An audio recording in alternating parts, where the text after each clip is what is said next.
You may have played poker, but playing poker in Texas is a different animal. This is the Texas Poker Podcast with Tyler and Clint.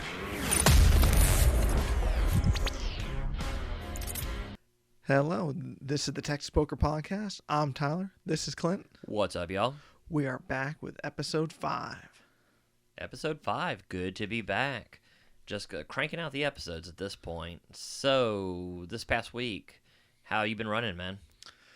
Man, so I started off between last podcast and this one, kind of started off on a bit of a downswing. I had my aces got cracked, kings got cracked, and I was kind of starting to think a downswing was brewing. Oh, yeah, that's a scary thought. Like I say, I mean, you're just kind of on the edge of a cliff, wondering what's going to happen. Is it going to fall, jump? But it's good to hear that it sounds like you just dug yourself right out of that. Yeah, I was thinking, I was like, oh, here we go. Here comes the downs. I mean, downswing has to happen eventually, but I ended up doing pretty good this week. But I ended up taking this Friday off of work because I wanted to play on the Paramount live stream because I've never played on that one before, and I was like, man, it seemed like such a cool room to play on the live stream. Oh, yeah. I think that live stream is really cool. I like it better than some of the well-known live streams, really. Now, I have my critiques of it, but overall, I think it is a really cool live stream. I think the mics picking up, like, they actually pick up pretty good about what, like, the players say, because I was watching you for part of it, and it's a really entertaining live stream. One thing, like, on quite a few of the podcasts, quite a few of the live streams, is like the commentators will say, "Oh, well, he's talking to him," but you can't hear what they're saying. So that does make kind of a cool element that they have the table talk. But I kind of wish they had commentators. That would make it a much easier watch for whenever you're showing people the past hands that you played. It's just when you're trying to show somebody the hands to someone who doesn't play poker and just watching to see you on stream. I really feel like without commentators, it's tough for the very casual fan to watch. Yeah, that was going to be my main critique. Like, if they are, like, I think one commentator is always kind of tough. 2 commentators, pretty decent ones, away from being actually one of the better live streams. Not really like Texas Card House Lodge quality, but right there under it, which is still really, really good. My other critique, I would say, is I wish they were on Twitch or YouTube. Like, they upload it to YouTube afterwards. And I would love to... the Facebook Live is cool, but I do wish they were on Twitch or YouTube, like, right then. I don't know why they aren't, or if that's even a possibility. But I think that would be kind of cool. It makes it a little bit harder to share. Because I was trying to send it out to people, but you were the only one... who could actually watch it live, because the other people, apparently I know, like, the last people who don't have Facebook, so they couldn't watch it, so the people from work. Oh, yeah. Yeah, so that was kind of, but here's something interesting. So when I called ahead to get on the list, right, they told me, they're like, well, it's first come, first serve, which makes a ton of sense. And I was like, well, I could probably show up a little bit late, like, I'm sure it's not going to start on time. And, man, so basically what they were saying is, well, what I didn't realize is once the game starts, almost no one leaves. Oh, yeah. Yeah, that's true. There was not a lot of people going in and out of that table. It was kind of the same people. So you really had to... How early did you have to be there to make it on the live stream? So I actually was the very last person to make the table. And I didn't think that was that big of a deal. I was like, oh, how many people are showing up to play this game? So I was like, well, whatever. But then when people busted, they just kept rebuying. And when I was looking around the room, there was a ton of people kind of lingering, trying to get on the table. And you could definitely tell they kind of walk over, or people were kind of just around, Yeah, that's true. I think a lot of people just have a goal. One is, if you're on that live stream, it's a really cool training material for to kind of judge your game. And you don't get that option that often. I think Paramount is probably the best option for like a low stakes player to actually make it on a live stream. So I think that's a goal for a lot of people, and I think it's really cool. And I can see where they would kind of really want on there, but that's next time. Hopefully they get there a little bit earlier, maybe. Well, I was kind of thinking, I'm sure they could make the game twice a week, right? I guess they could if there's that much interest in it. That at least like as far as playing the game, I will say this: I was watching the live stream. God Almighty, that was a great live stream table to be at. I mean, that like some of the live streams like Texas Card House. I mean, yeah, you're playing on it, but you're playing with a bunch of pros. I mean, could be a very profitable table for a live stream game. I was super jealous of you playing that game. Yeah, but I only played probably less than 10 hands in 4 hours, so that was a bit tough. I noticed. You sent me the stream to do it, and I was late getting there, and you were already up a ton. I know how much you usually buy in for, and you're like sitting in for like 2.6K, and I'm like, what in God's name happened? And I'm like, oh, Tyler's killing it. And then Tyler didn't play a hand for 3 hours. I was like, oh God, this is... yeah, you were card dead for a long time on that live stream. Still had a great time though. The table was super friendly. It was really cool to play there and then like kind of see just how everything kind of went, like how they had the card readers and everything. And it's still very new to me, so I thought that was really cool. And it was up on the... Have you been to Paramount since they put that little incline in? Maybe not.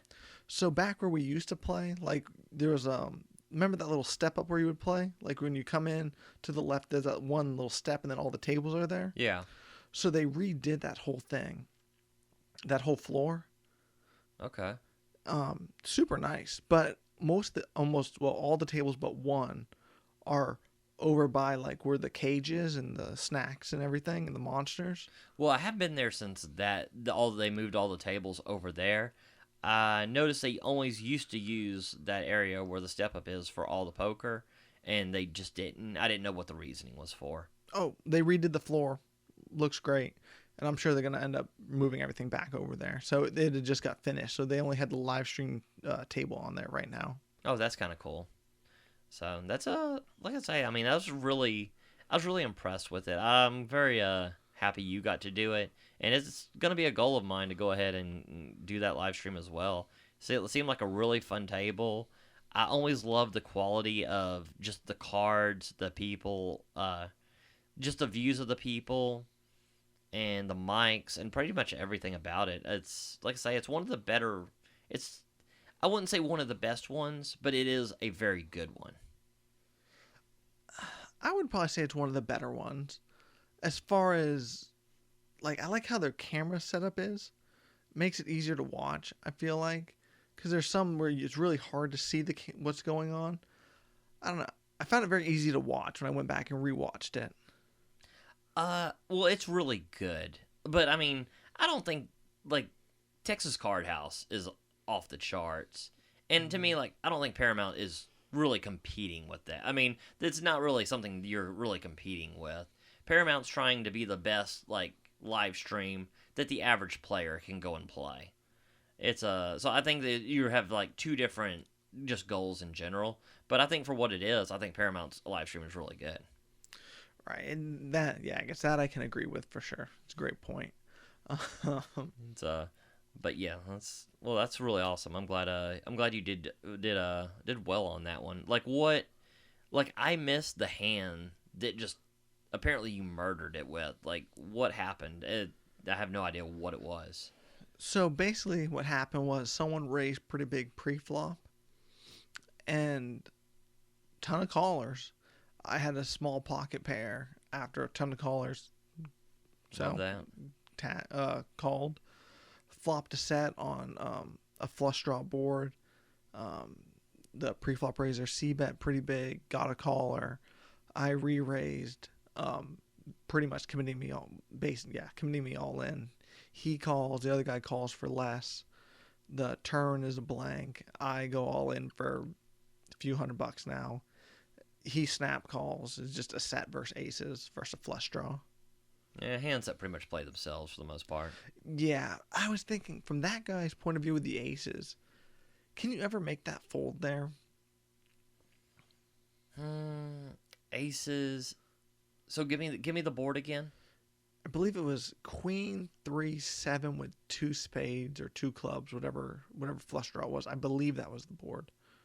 Queen 3-7 with a flush draw, and so he raises the flop. He bets. I think it was like 105 or 125. And you just call. No, on the flop. He bet 125. The guy to my right called, and I re-raised to 500. Ooh. That's... I think he can make that. I think he possibly can make that fold there. Because, I mean, here's the thing. Like, a lot of people are going to say here, well, you could just be... Yeah, I mean, you're exploitable to a flush draw.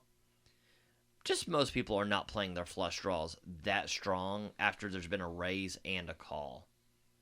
So, yeah, I mean, is it exploitative? I mean, you could easily be exploited in the long run, but I would say 80 to 90% of the time, he's going to be up against a monster hand like a set or 2 random pair or something like that.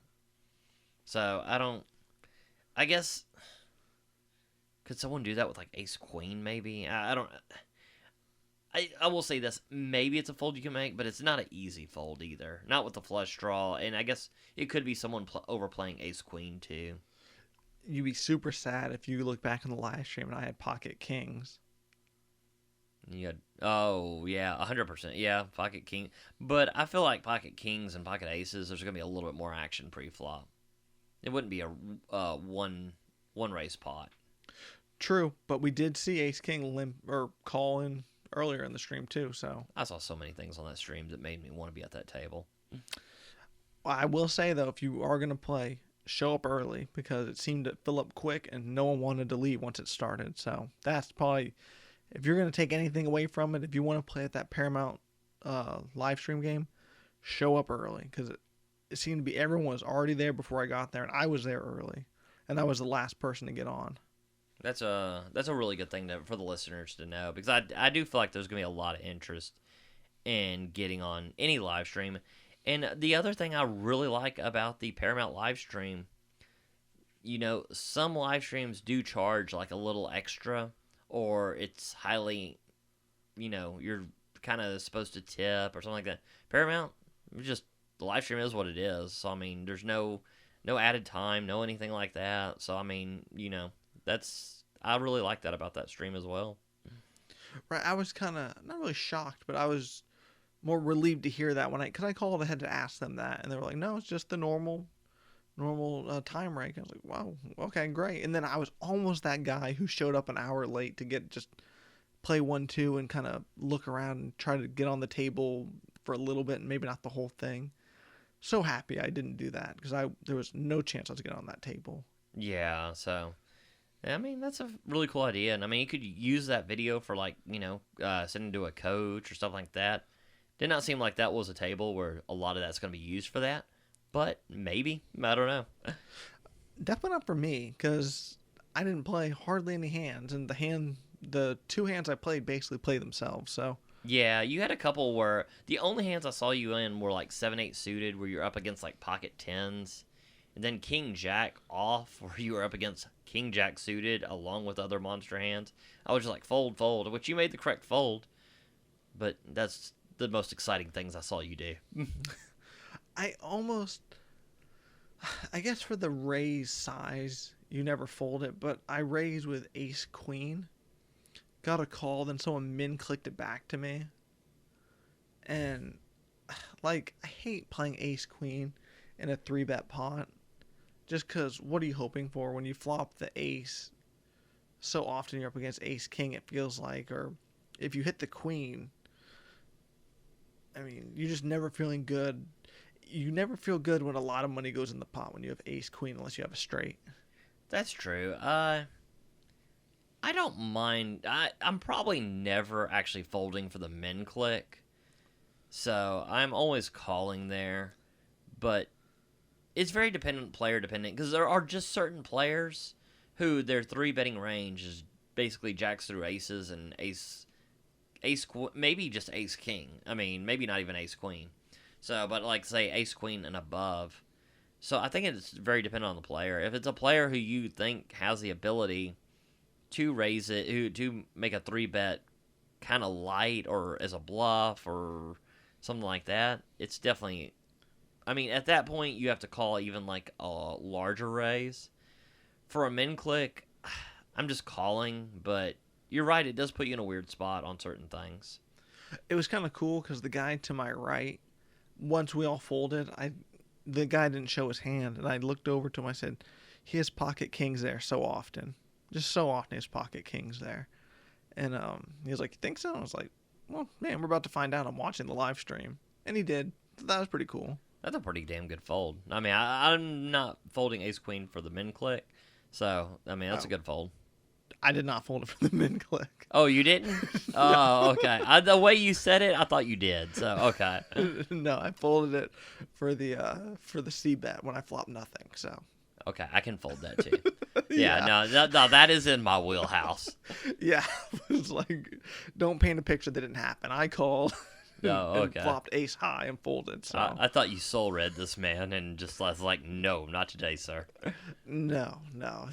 So yeah, we have video evidence. For sure didn't do that. So yeah, it's Did you end up playing any at all this week? Before I talk about some other interesting situations. Like none at all. Which is not great for a poker podcast. Oh, I thought you had played one session. But... you know what? I'm sorry. I did play one. So, I'm pretty psyched to have at least 2 rooms in College Station now. Yeah. I actually, the minute we finished recording the last podcast, I left and actually hit that on the way in.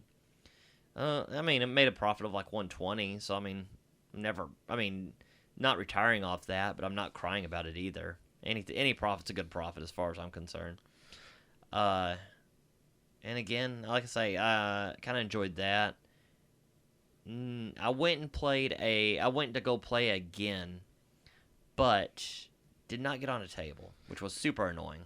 That's what I was going to ask you. Do you think it's because, did you show up late, or is it because the competition now and players are at different locations and the game just didn't happen because players are spread out? No, because I called both places and the other place didn't. I don't think their game made.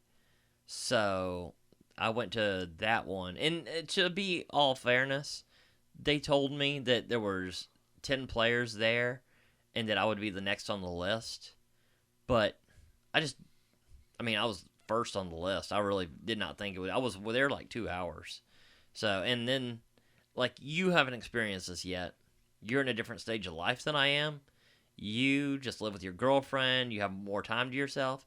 I'm a married man with a wife and a kid. These 2 hours, super precious to you. I mean, when you are married with a kid, 2 hours is gigantic. And to know that you're just sitting there, I mean, I was shooting pool with them, and I did have fun with that. So, but, ooh, that's hurtful. So, yeah, I was none too pleased there. But, no, not a lot of poker this week. I was hoping to get a little bit more in, but, some things don't pan out. But I did do some things that are poker related that I really enjoyed. And I think the listeners will too. So, I found this podcast called The Gamblers. It's done by The Ringer. It's by kind of Bill Simmons podcast network. If you like sports podcasts, you already know who that is. But it just goes through like 10 stories of like just crazy gamblers that just made it big. Only one that I found was poker. It's about the Phil Galfond Heads Up Challenge. And it goes through it, and it does such a good job. It's amazing. But there's one about Scott Frost, the pool hustler, and Joey Fortuna, the bookmaker, who became like just a huge sports bettor. Man, they are off the charts. And if you like poker and you like gambling, these things are so listenable. You definitely need to do this. I'll definitely give it a listen because I'm always kind of looking to have something kind of playing in the back. Is it something you can kind of playing in the background while listening to, or do you really need to have your full focus kind of on it? it's not like a talk show. So I mean, this is more like a kind of in depth. This would be good if you're driving, not like it. Like I'll do like some sports talk shows while I'm like doing like errands around the house. You need to either be driving or doing like an errand that requires little thought because it is a very kind of immersive story type. But they are so good and they are worth your time. The other thing is I finished The Biggest Bluff by Mary Konnikova about basically a psychiatrist who uses kind of, she's a journalist and I think she's got a degree in psychology and just kind of uses it to become a professional poker player out of nowhere. She ends up getting Eric Seidel to train her just kind of approaches him and gets him to train her to become a poker player, and she does well. I won't kill it, but she just uses her skills and does well. She has a rough start, but you kind of see the goods and bads and kind of how she analyzes it in poker. And it was such a good book. If you like poker and you like to read, that's a must read. Nice. I mean, definitely worth checking out. So I kind of had a few. So I played a lot of poker this week, just a ton of hours. I had a few interesting situations.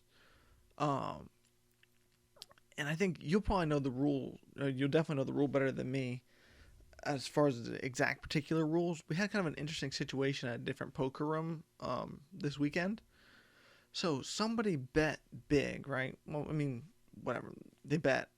And the player picked up their chips and brought their hand forward, like forward motion, but didn't, and they did go past the line, but didn't put them down. And the dealer said that was a call. As far as I remember, that is a call, correct? So did it have like the gun line where it's got the actual outline of where you can where the chips go? Yes. Yeah, if they go past that, it is a call. At least a call, right? I mean, you can raise, but you can't fold. Well, yeah, like how most places will interpret it, any chips that go past there are in the pot. So if there's enough chips that it's a raise, then it's a raise. Like, I mean, you know how certain people will grab a stack and they will kind of go there and just, put 5 chips or something in there and pull the rest back. Yep. Like, when this is strictly enforced, you can't even do that. So this one they said is a soft line or whatever. Okay. Is how they worded it. But I just thought they even said forward motion, like even the floor came over to clarify. So even if you didn't cross the line, any forward motion, like to indicate a call, is still a call. If you're bringing, the dealer even says, like, if here's the line and you bring the chips to the line, like you're gonna call and then stop, that's a call. I kind of like this in a way. Well, they said it's to prevent angle shooting. Exactly, because this is a big angle shooting thing where someone pretends they're gonna raise, does the whole forward motion, and then decides, and then once you're like, okay, I check, then they check behind. I mean, it's not the end of the world, but just play poker. I kind of like the way they're enforcing this. Yeah, it always just seems so much simpler. Just either verbalize or just make one motion. Yeah, it's, like I say, I mean, I will give, a little bit, I will give some leeway to, like, VIPs and just people who just are not, professionals or really there just to grind out a profit, or very new players. But I see so many experienced players just do stupid crap that, I mean, just like you said, verbalize it, and it's not a problem. Or like we both said, have no sympathy for players who can't figure out how to turn their cards over to expose their hand. Yeah. I mean, just recently we've seen 5 or 6 different cases with me and you both being at the table where players have issues exposing their hand, whether they accidentally throw it face down in the muck, they try to flip it and it goes face down, just all sorts of issues. It seems like such an easy process to turn 2 cards over, but I've seen so many people struggle. Well, this is the other thing. They will either not flip the cards over, stare at their cards for 3 minutes in a timed game, trying to figure out what's going on, then muck their cards. Many times a winning hand, it seems like. Or they will turn their cards over way too soon when there's action to be held and still to be had, and then throw a fit when that person still has, the action and they've exposed their hand. I mean, wait till the dealer says you can expose your hand, or ask for clarification. Because so many times I see a player expose their hand way too soon, and it causes a problem every time. To me, if you expose your hand and there's still action, it is just on you. 100%. But I have even more interesting of a situation than that. That wasn't that interesting, sure. But but you're setting the bar so low so you can build it right up to we can just go soar past it. So give me this real interesting situation. Here comes a real interesting situation that's still pretty boring. So, okay, so I've never seen this happen before. So a player sits down at the table, right? Okay. They have $300 in cash. They say they're 300 behind. Someone gives them 100. The floor comes over to take the 300. For some reason, the floor didn't take the 300. Yeah, so they have 100 in front of them. They didn't give so we didn't realize, we thought they gave the floor the 300, right? So we thought they're 200 more behind, and she owes that guy another 100. Yeah. So she goes on a tear, rivers trips, queen 5 off, flops a 5, rivers a 5, boom, Now she's about 300 deep. And we're like, when is the brush coming to deliver these other 200 chips? Because right now she's just playing that dude's $100. I mean, the floor comes over and says, like, is there a problem? Because I have ace king suited, and this whole debacle is going on. Like, what is going on? Why doesn't she have chips? Why is there no brush coming? What's going on? Well, okay, you say she went on a tear. Was she ever? Was the betting always so low that it never got the full 100 in there? Because, if she's ever, if it ever goes all in or anything like that, obviously this becomes a question, literally within the hand. So she must have been on a tear, but not, not using the $100, I guess. Correct. That's exactly. But the dealer said she's 300 behind. Okay. Right, but so we saw her with $300. She's 300 behind. We gave her 100 to play. She's playing. She's now run it back up to 300. Okay. Okay. So then the floor comes over and she asks, because I'm looking at her, I'm like, what is going on? There's a very new dealer in the box. And I understand that when you're a new dealer, everyone thinks they can do a better job. It looks so easy from the player's point of view. Right. And this guy was very new, but trying his best, doing a pretty good job for someone who's so new. And I was like, all right, I'm in a straddle pot with a bunch of callers with ace king suited, and the floor's coming over to see what's going on. And she looks over, because I was kind of making eye contact with her, kind of giving her the motion, what's going on? And she said, well, is everything okay? I said, I don't think so. Is she ever getting her chips? What's going on? And she says, well, no, she never gave me any money. I just saw her with chips. And they said, well, no, that's his chips, because you're supposed to bring her 300. And then what she wanted to do, since she's now run it up, doesn't want to buy in for 300, wants to only buy in for the 100. So she only wants to buy in for that. Okay, so, but she never gave the floor her 300. Correct. Did she give them any money? No. So she just took some guy's $100 and started playing with it? Oh, man. It was madness. That is... But, okay, did she tell the dealer she was 300 behind? Yes. So, like we said, that money has to play. Me and one of the other players were like, that money has... You can't say that. And then once the floor realized what had happened, they resolved it instantly. She did not realize, the floor didn't realize what had happened. And once she realized what had happened, she corrected it and everything was fine. But man, you want to talk about a confusing 10, 15 minutes? I mean, I'm very concerned about getting my $100 back from that dude. I mean, you lend the $100 back, so to make it easier for the dealer, for done that. I mean, she's like, oh wow, this is a nice table. These dudes are just giving me money. Yeah, but everything ended up being fine. That is a weird. I will say that is an interesting situation. I have never seen anything like that before. That was really crazy. Especially whenever the player was in like, hey, I'm going to just take this 200 and put it back in my pocket now that I've run it up.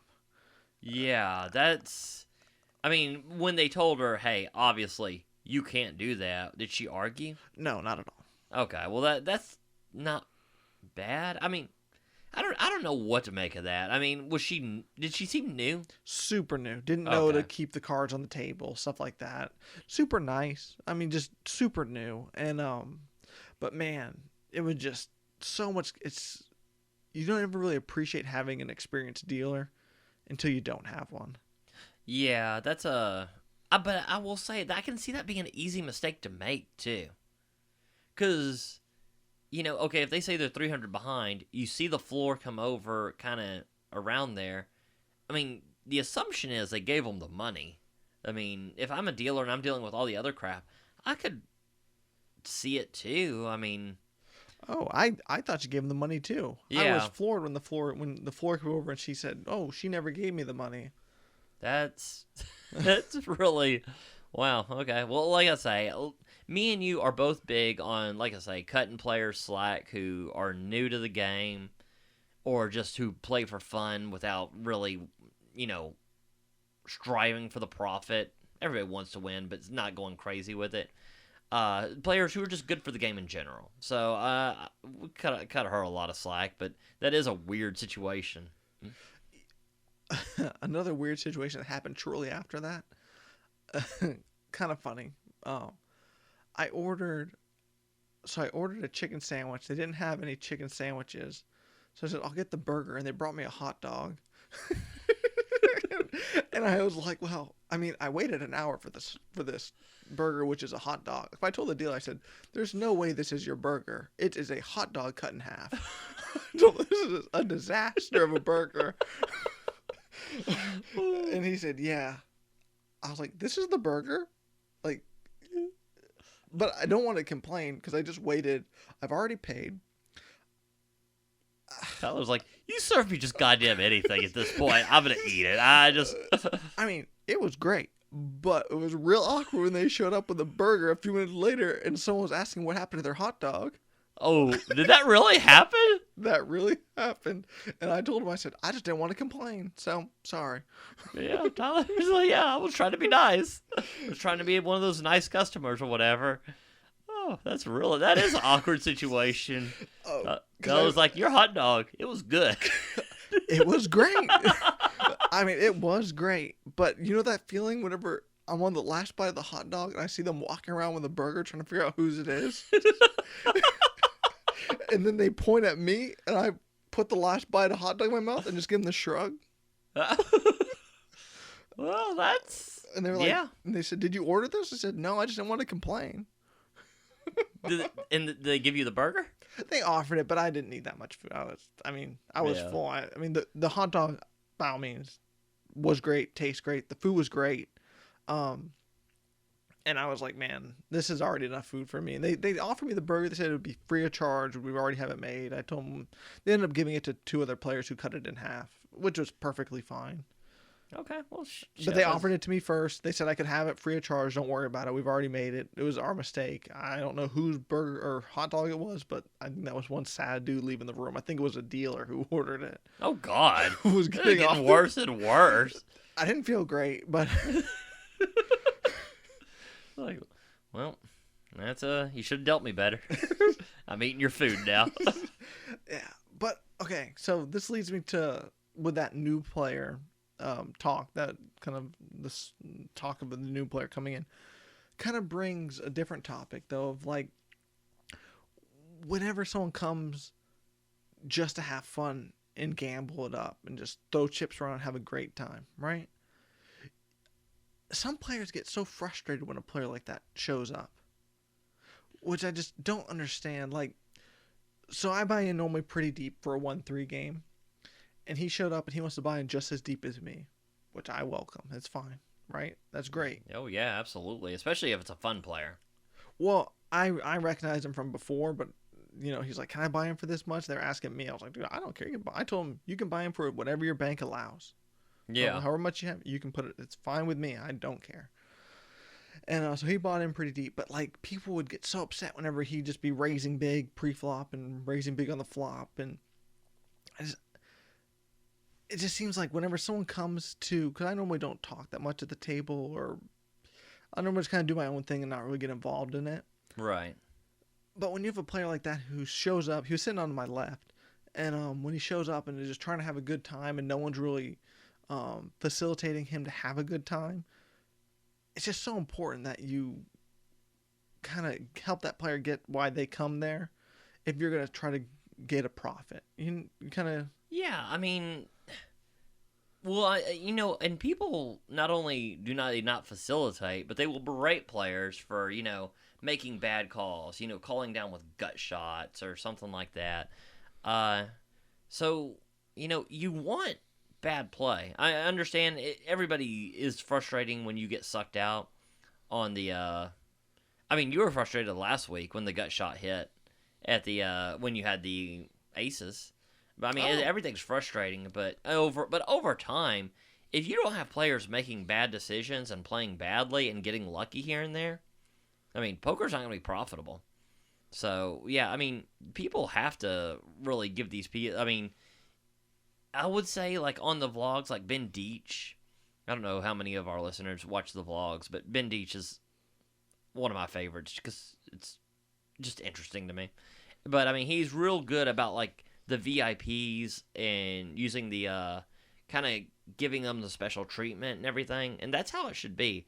It's not the grinders who make the game.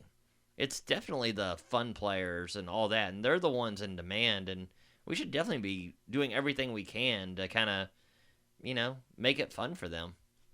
I kind of feel like players definitely show up for different reasons. Like, you have some who show up just for the social aspect, just want to come, hang out, drink beer, chat, have a good time, and just hang out, and not really get into any big hands, or they really just want to burn some time and just hang out and have a good time and pass some time. You also have players who come there to make money. That's the goal. And then you have other players who want to make like the big bluffs or put in the big C bet and get the bluff through, or chase down their open-ended straight and go all in on the flop with it, which is fine. But if that player isn't having fun in the experience, it really can hurt the game because you need those players. They're crucial. Oh, super crucial. And like you said, like those are all really good reasons of playing, and everybody has a different. And I think that some people it's a mix of those reasons as well. So it's I mean, we definitely need to facilitate that, and like I think that's a big part of like just talking positive about the game as well, and kind of growing the game in general, is getting that new player pool coming in, as well as taking care of the ones who really make the games happen. Because it's not the grinders who are sitting there playing 8% of hands and just grinding out. Like what was it? Grinding out on the leather ass. Is that what the rounders ideal? Yeah. It's those aren't the games who are the players who are making the game. It's the players who are the fun players. And I mean, all of us know how hard it is to get sucked out on by some of these players, and I never berate anybody's play. I berated my luck before, but it's but yeah, I mean, we definitely have to do everything we can to like, keep them coming. So I kind of have an interesting hand for you, that kind of speaks to that player. So we were playing, and the game was kind of dying down, right? And we were about 5-handed, and I mean, it was very little action. And then an action player showed up, already drunk, ready to gamble, just ready. Showed up, pumped, right? That's what you love to see. And we're playing back and forth, and no one's really talking to him. They're not really, and he's trying to socialize. So I was like, well, guess I'm gonna be your new buddy for this table. I'll just talk to you the whole time if you want to talk. He was like, it was funny because he would say stuff to me. He'd be like, during the hand, he would say, "Do you think if I bet 100, everyone will fold?" And I told him, I said, "I don't know, man. It's up between you and your cards, but I don't even know what you have, so we'll just have to see how it pans out for you, I guess. See what you do. Try to keep it not to influence action by any means. Yeah. Definitely try to stay as neutral as possible to the answers. Right. But he still is trying to have and he would say stuff like, he would bet like $100 into 30 on a queen 5 board. Mm-hmm. And of course the queen calls, but he would say stuff like, well, I know if everyone's going to fold unless I have a queen, so I'll just take the $30. I was like, that's how you do it. There you go. Stuff like that. Yeah. And I mean, he's kind of that kind of stuff, right?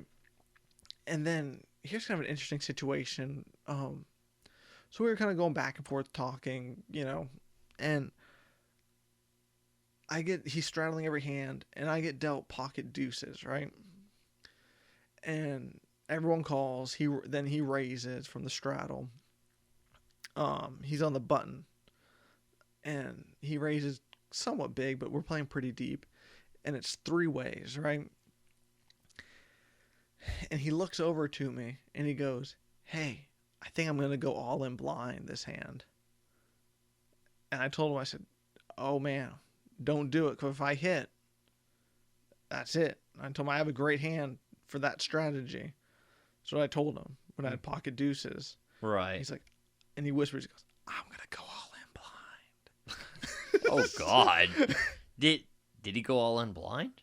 Or not blind. He's just, "I'm going to go all in on any flop," is what he said, right? Okay. I'm going all in, right? Oh, he was playing blind for a while too, which was fun. Yeah. But the flop comes. Maybe I was thinking when I said the stream, it was queen 7 deuce. Oh God. 2 spades and a deuce, right? So I flopped my set, and there were 2 spades, and he's already saying he's gonna go on blind. So I check it over to him. Well, sorry. Someone bets into us. Okay. And he already has his chips stacked up in one giant pole, ready to go all in.